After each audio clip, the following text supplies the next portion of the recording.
வாழ்க்கையில ஜெயிக்கணும், ஒரு பெரிய ஆளா வரணும்னு நம்ம எல்லாருக்கும் ஒரு ஆசை இருக்கும்.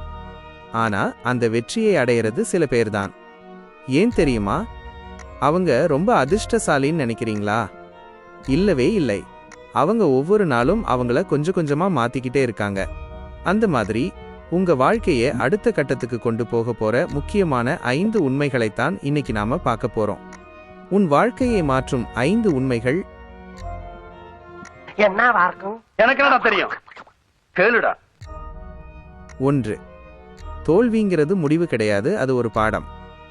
யாருமே முதல் தடவையிலேயே ஜெயிச்சிடுறதில்ல. தோல்வி உங்களை வீழ்த்த வரல, நீங்க எங்க தப்பு பண்றீங்கன்னு புரிய வைக்கத்தான் வருது. அந்த தப்புல இருந்து கத்துக்கிட்டு அடுத்த அடியை எடுத்து வைக்கிறவன் தான் உண்மையான வெற்றியாளன். எவன் ஜெயிக்கிறானோ இல்லையோ, நான் ஜெயிச்சு காட்டுறேன்.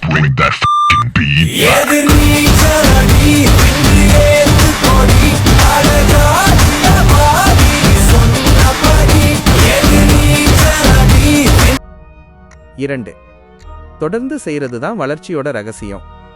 பெரிய சாதனை எல்லாம் ஒரே நாள்ல வர்றதில்ல. டெய்லியும் நாம செய்யற சின்ன சின்ன மாற்றம் கொஞ்சம் கொஞ்சமா கத்துக்கிற விஷயம். இதுதான் காலப்போக்குல பெரிய மாற்றத்தை கொடுக்கும். நேத்தை விட இன்னைக்கு நான் கொஞ்சம் முன்னேறி இருக்கேன்னு நினைக்கிறப்போ அதுவே உங்களை அடுத்த கட்டத்துக்கு கூட்டிட்டு போகும். சில வெற்றிக்கு சில காலங்கள் எடுத்துக்கொள்ளும். சில வெற்றிக்கு சில காலம் வேணும். இன்னைக்கு ஈரோடு மகேஷுடைய பேச்சு இன்னைக்கு எவ்வளவு தூரம் உட்கார்ந்து கேட்கறாங்கன்னா, எனக்கு பின்னாடி 15 ஆண்டு கால உழைப்பு இருக்கு, 15 ஆண்டு கால அவமானம் இருக்கு, 15 ஆண்டு கால விமர்சனம் இருக்கு. அதையெல்லாம் தாண்டி மட்டும்தான் ஒரு மனுஷன் ஜெயிக்க முடியும். கோபுரத்தை பார்த்து வியக்கிற மனிதர்கள் யாரும் அஸ்திவாரத்தை பற்றி பேசுவது கிடையாது.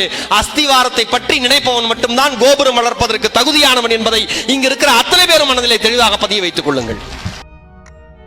3. எதையும் பார்க்குற விதம் தான் முக்கியம். நமக்கு வர்ற வாய்ப்பு முக்கியம் இல்ல, அந்த வாய்ப்பை நாம எப்படி பார்க்கறோங்கிறது தான் முக்கியம். குறையவே சொல்லிக்கிட்டு இருக்காம அந்த சிக்கலுக்கு எப்படி தீர்வை உருவாக்கலாம்னு யோசிக்கிறவங்க தான் வாழ்க்கையில தனிச்சு தெரிவாங்க. ஒரு சின்ன பிரச்சனையா பெரிய பிரச்சனையா பாத்தீங்கன்னா அது பெரிய பிரச்சனையாவே ஆயிரும். அதே ஒரு பெரிய பிரச்சனையா சின்ன பிரச்சனையா பாரு, அது அப்படியே சின்ன பிரச்சனையா ஆயிரும்.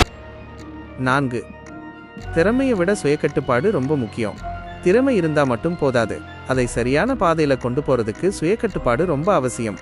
ஒரு வேலையை ஆரம்பிக்க ஊக்கம் உதவும், ஆனா அதை முடிச்சு இலக்கை அடையறதுக்கு தேவை உங்களுடைய கட்டுப்பாடு தான். அகழ்வாரை தாங்கும் நிலம் போல தம்மை தலை சிறந்த பண்பு பொறுமைதான். 5. இன்னைக்கு இருக்கிற நேரத்துல வாழுங்க.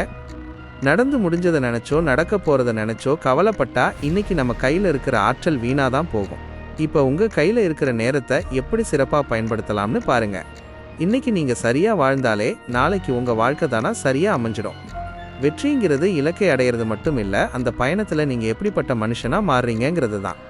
நீங்க இன்னைக்கு எடுக்கிற ஒரு சின்ன முடிவு நாளைக்கு உங்க வாழ்க்கையே தலைகீழா மாத்தலாம். ஸோ யோசிச்சு செயல்படுங்க. இந்த வீடியோ உங்களுக்கு பிடிச்சிருந்தா மறக்காம லைக் பண்ணுங்க. இது போல இன்னும் நிறைய ஊக்கமளிக்கக்கூடிய வீடியோக்கள் பார்க்கணும்னா நம்ம மைண்ட்செட் 360 சேனலை சப்ஸ்கிரைப் பண்ணுங்க. அடுத்த வீடியோல உங்களை சந்திக்கிறேன். நன்றி.